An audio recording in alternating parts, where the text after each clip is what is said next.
Good morning, শুভ সকাল। ঘড়ির কাঁটা 6টা 23-এর ঘরে। পুপুর আজকে কলেজ রয়েছে, তা কালকের থেকে আজকে ঠান্ডাটা একটুখানি কম। তবে এইটা উত্তরের দরজা, জানেন তো। সকালবেলা ঘুম থেকে উঠে এই দরজাটা খুলে দিতে হয়, নাহলে ফড়িং তার প্রাকৃতিক কাজকর্মগুলো করতে পারবে না। আর দরজাটা খোলার সঙ্গে সঙ্গে এমন একটা ঠান্ডা হাওয়া মুখে চোখে বাড়ি মারলো, তা ঘরে বসে ভাবছি ঠান্ডা কম, যারা রাস্তাঘাটে বেরোচ্ছে কিংবা গাড়ি চালাচ্ছে তাদের হবে অসুবিধা।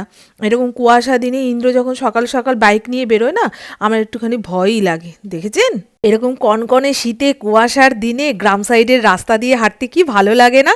আমি অনেক ছোটবেলায় একবার এই রকম শীতের দিনে গ্রাম সাইডে গেছিলাম। আমার এক দূর সম্পর্কের পিসি ছিল, তার ছেলের বিয়ে না মেয়ের বিয়েতে গেছিলাম, তখন অনেক ছোট।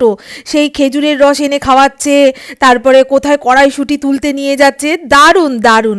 তা পুপুকে টিফিন বানিয়ে দেবে বলে কালকে রাতেই কিছুটা জোগাড় করে রেখেছি, একটা আলু সেদ্ধ করে রেখেছি, আর আটাও মেখে রেখেছিলাম। তা ইন্দ্র রাতে আর ভাত খেতে চাইছিল না, বলে আমাকে দুখানা রুটি বানিয়ে দাও তো, মিষ্টি দিয়ে খাবো।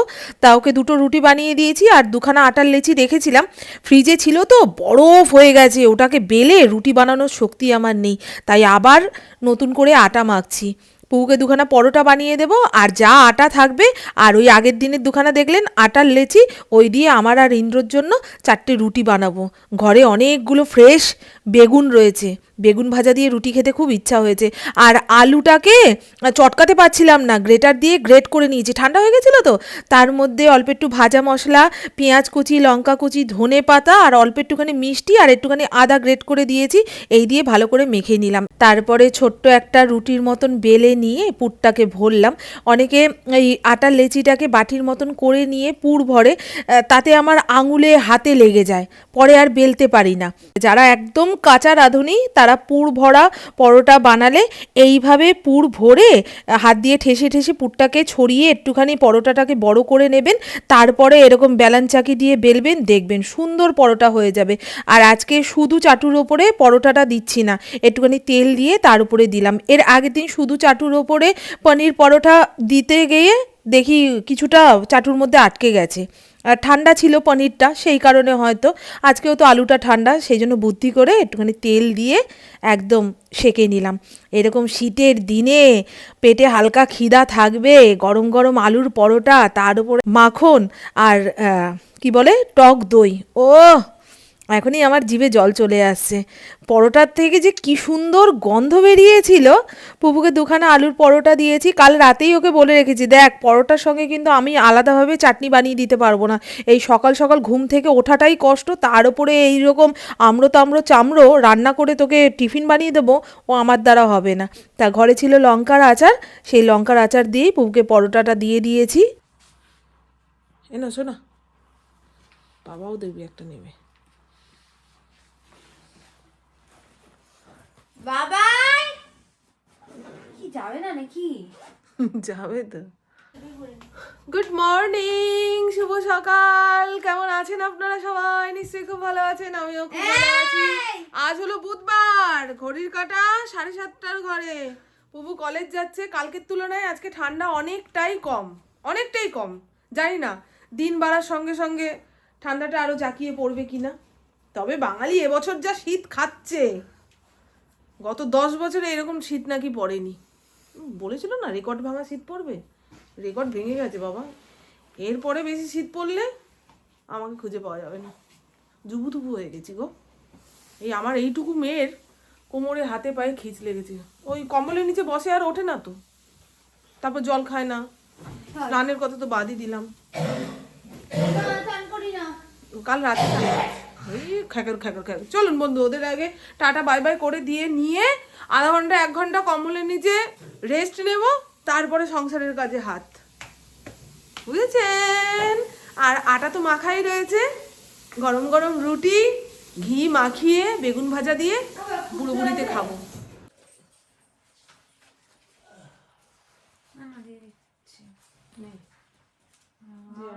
দে, কত লাগে? পকেট ভর্তি টাকা লাগে নাকি? জমি কিনতে যাচ্ছিস? ঢুকিও নিলে বলো তুমি। আমার মনে হয় টাকা লাগে না। গন্ধ হয়ে গেল সেন্টটা দিয়ে। সেন্টগুলো দিস কেন?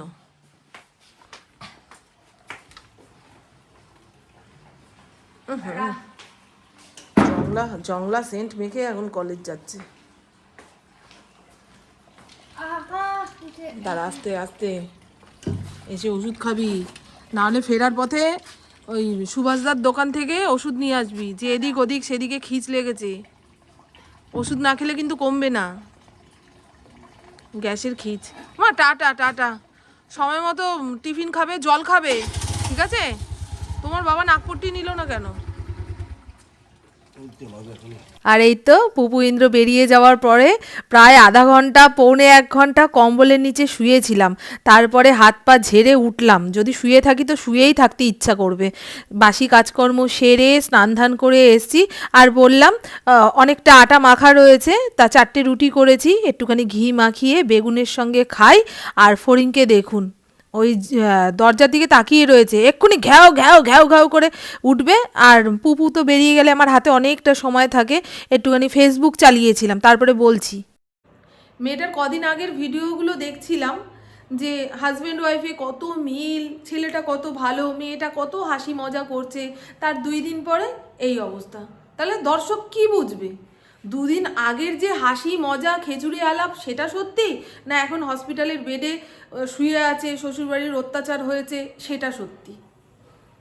অনেক সময় আমরা এই আমাদের দর্শকের সামনে নিজের জীবনটা এত মানে নাটকীয়ভাবে তুলে ধরি, পরে সত্যি কথাটা বলতে ভয় পাই। তাই জীবন কোনো নাটক নয়, জীবন হলো সত্যি। জীবনে যখন যেভাবে যে কষ্ট হচ্ছে, নিজে একা সামলাতে না পারলে যে বড় আছে তাকে গিয়ে বলো, সে জীবনটাকে গুছিয়ে দিতে না পারলেও একটু বুদ্ধি দিতে পারবে। তবে জীবনের ওই প্রতিটা খারাপ গল্প সবাইকে গিয়ে বলার দরকার নেই। এই যে আমি দেখছি মেয়েটা এখন হসপিটালে রয়েছে, তার কয়েকটা বন্ধু ওই হসপিটালেই ভিডিও করছে। আমি খালি ভাবি কোন হসপিটালে এই জিনিসটা অ্যালাউ করে, যে একজন রুগী যে নাকি মরণপথ থেকে ফিরে এসছে, পরের দিন তার সামনে ক্যামেরা নিয়ে বল বল বল এই এই এই, মানে সবাই যেন একটা মানে ভিউজ কামানোর লোভ। আরে বাবা, একটা মেয়ে অসুস্থ হয়েছে, অসুস্থ মিন্স তার তো মেন্টাল কোনো প্রেশার থেকে এই জিনিসটা ঘটিয়ে ফেলেছে। এখন তার সামনে ওই ক্যামেরা অন করে ভিডিও না করলে কি নয়? আর এখন এই ভিডিওগুলো ছড়িয়ে গেলে পরে হয়তো মেয়েটা আফসোস করবে, কেন আমি ওই মুহূর্তে এইরকম স্টেটমেন্ট দিলাম। আমার তো তখন মেন্টাল হেলথ ভালো ছিল না, আমি তো শারীরিকভাবে সুস্থ ছিলাম না, তখন কি বলেছি না বলেছি এইভাবে ছড়িয়ে গেল। মানুষ আমাকে খারাপ ভাবছে, কিংবা আমি যার জন্য এই কাণ্ডটা ঘটিয়েছি হয়তো তার সঙ্গেই থাকবো, তাকে আমি এখনও ভালোবাসি, আমি চাই সব কিছু ঠিক হয়ে যাক। কিন্তু পরে গিয়ে কি বলুন তো, এই ছেলেটাও তো খুব কষ্ট করেই নিজের জায়গাটা তৈরি করেছে। এরকম স্ট্রাগল সবার জীবনেই আছে। আমরা মাতৃগর্ভে যখন আসি তখন থেকেই আমাদের স্ট্রাগল শুরু, একদম মৃত্যু পর্যন্ত। যার জীবনে যুদ্ধ নেই তার জীবন জীবনই নয়, সে মরা। সোশ্যাল মিডিয়া হচ্ছে এমন এক, যতই আমি আপনাদের মুখে বন্ধু বন্ধু বলি না কেন, এই বন্ধুদের সামনেও আমি আমার ব্যক্তিগত অনেক কথা বলতে পারবো না। আমার কিছু কিছু বিষয়ে এত কষ্ট হচ্ছে সেটা আমি বলতে পারবো না। আমার যখন খুব রাগ হয়, খুব দুঃখ হয়, আমি পারলে ভিডিও বন্ধ রাখি। জানি আজকে যদি এই ক্যামেরাটা অন করি তাহলে আমার কথায় কথায় দুঃখের কথাটা বেরিয়ে আসবে। আর একবার যদি পাবলিশ হয়ে যায়, বললাম 50টা মানুষ বুদ্ধি দিয়ে ভাবে, 50টা মানুষ মানে ওই নেগেটিভ কমেন্টের মারফতে বিবেচনা করবে, তখন হয়ে যায় ক্ষতি। তখন না ওই সামলাতে গিয়ে আরও যেন মানে শক্তি খরচ করতে হয়, এনার্জি খরচ করতে হয়। তার থেকে থাক বাবা, আমার দুঃখ আমার কাছে। আর সোশ্যাল মিডিয়া ভীষণ মেন্টাল পিস খারাপ করে দেয়, খুব খারাপ করে দেয়। বাপ রে বাপ, মানে অনেকগুলো ভালো কমেন্ট এসছে, সেগুলো কিন্তু আমি অত গুরুত্ব দিলাম না। যেইটা খারাপ কমেন্ট, ওই একটা কমেন্ট নিয়েই আমি ভাবছি কেন বললো, আমি তো সেরকম কিছু দেখাইনি, আমি তো সেরকম কিছু বলিনি, বুঝলেন তো? আর এই তো বন্ধু, বেশ অনেকক্ষণ পর ক্যামেরা হাতে নিলাম, ঘড়ির কাঁটা 2টোর ঘরে। রান্নাবান্না কমপ্লিট, ফড়িংয়ের খাওয়া হয়ে গেছে। আজকে রান্না করেছি কাঁটাপোনা মাছের ঝাল, অল্প আলু দিয়েছি, একদম শুকনো শুকনো করে 2 বেলার মাছের ঝাল করে রাখলাম। ব্যায়ামে যাবো তো, ব্যায়াম থেকে এসে আর কিছু রান্না করতে ইচ্ছা করবে না। আর এই হলো শীষ পালংয়ের চচ্চড়ি। কালকে বাজার থেকে এতগুলো শীষ পালং এনেছিল, সেটাই রান্না করে রাখলাম। আমার এমনি পালং শাকের থেকে শীষ পালংয়ের চচ্চড়ি খেতে ভালো লাগে, মানে শুধু শুধু বাটিতে করে নিয়ে খেতে ভালো লাগে, ভাতের সঙ্গে অত মজা পাই না। আর এই হলো মাছের ঝালটা, যেহেতু একদম শুকনো শুকনো করে করেছি, তাই ইন্দ্রর জন্য ধনেপাতা কালো জিরা দিয়ে একটু ডাল করে রাখলাম। ডাল থাকলে কিছু লাগবে না। চলুন, হ্যাঁ, আমার খিদাও পাচ্ছে না। সেই দুটো রুটি আর বেগুন ভাজা খেয়েছি, এখনো পেট ভার। রুটি খেলে এমনিই আমার পেট ভার হয়ে থাকে, হজম হতে চায় না। সানডে সাসপেন্সে চৌধুরী ভিলা শুনছি, এখনো শেষ হয়নি পুরোটা, বেশ ভালো। অনেকদিন পরে সানডে সাসপেন্স শুনছি। ইন্দ্র রান্না করতে করতে এই ভূতের গল্প প্রেতের গল্প শুনতে না করে, বলে তোমার সমস্ত ওই ভূত প্রেতের এনার্জি রান্নায় গিয়ে পড়বে, যারা খাবে তাদের শরীর ভালো থাকবে না, মন ভালো থাকবে না। যখন রান্না বান্না করবে তখন ভালো কিছু শুনবে। কিন্তু আজকে বেশ একটা ঠান্ডা ঠান্ডা পরিবেশ, ঘর বাড়ি ফাঁকা, হলো না একটা ভূতের গল্পই শুনি। চলুন। এমা, কুকুরগুলো পাঁচিলে উঠে কি করছে গো? মল্ল করছে, ওই দেখো উঠে পড়েছে, নামতে পারছে না। দেখো না, দেখো না, দেখো না, চেষ্টা করছে। ওই দেখ বাবা, পৌষ সংক্রান্তি চলে যাবে, ঘরে মূলো আসা বন্ধ হবে। পৌষ সংক্রান্তির পরে আমাদের আর মূলো খেতে নেই। দেখো এই মূলো শাক নিয়েছে, পুরো আঁশ আঁশ হয়ে গেছে, কাটা কাটা কাটা কাটা। বলে খাবে, ভালো কচি। ইন্দ্র তুলে নিয়ে এসছে ওই রাইফেল ক্লাবের বাগান থেকে, জঙ্গল থেকে, বাগান কি জঙ্গল থেকে। পরপর কয়দিন যে টানা ঠান্ডাটা পড়ছে, আমি ওই জানলার সামনে বসি মোটামুটি সন্ধ্যের পরে, পায়ের ওপরে তো কম্বল চাপা দেওয়া থাকে। জানি না ওই কাচের জানলা তো, ঠান্ডাটা কোমরে বাড়ি লাগছে কি না, কোমরটাও ব্যথা করছে, খুব খুব কোমরে ব্যথা হয়েছে, সোজা করতে পারছি না। পৌষ সংক্রান্তির আগেই এত শীত, হ্যাঁ, পৌষ সংক্রান্তির সময় পিঠে খাওয়ার জন্য কেমন শীত দেবে। আমার না অতটা শীত থাকবে না, পরের বুধবারে পৌষ সংক্রান্তি তো। আমাদের চালের গুঁড়ো, তারপরে গুড়, আর ননদের বাড়ি থেকে একটা নারকোল সব চলে এসছে। শুধু নারকোলটা ননদের বাড়ি থেকে এসছে, আর বাদ বাকি ইন্দ্র সামনের দোকান থেকে নিয়ে আসলো। এখন যখন মন চাইবে তখনই পিঠে বানিয়ে খেতে পারবো। শীত লাগছে গো, সবার শীত লাগছে, এখন কোল কম্বল ছাড়া থাকতে পারছে না। মা বলে দাও বন্ধুদের, কে বাড়াবাড়ি করে না এত। তো চলুন বন্ধু, নাকটাও বন্ধ হয়ে যাচ্ছে। তো চলুন বন্ধু, আমার বকবক আজকের মতন এইটুকুই। আপনারা সবাই খুব খুব খুব ভালো থাকবেন, নিজের শরীরে খেয়াল রাখবেন, সুস্থ থাকবেন, আর অল টাইম স্মাইল করতে হবে। টাটা, খুব ভালো থাকবেন। গত 11 বছর পরে নাকি এইরকম ঠান্ডা পড়েছে।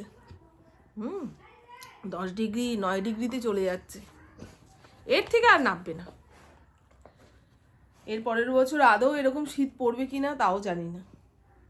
শীতকালে এরকম ঝনঝনানি শীত টানা দিক, তারপরে ওই শীত যাচ্ছি যাব, লেপ কম্বল তুলছি, আবার হঠাৎ করে শীত পড়ছে, আবার বের করছি, ওই রকম যেন নাচানি না দেয়।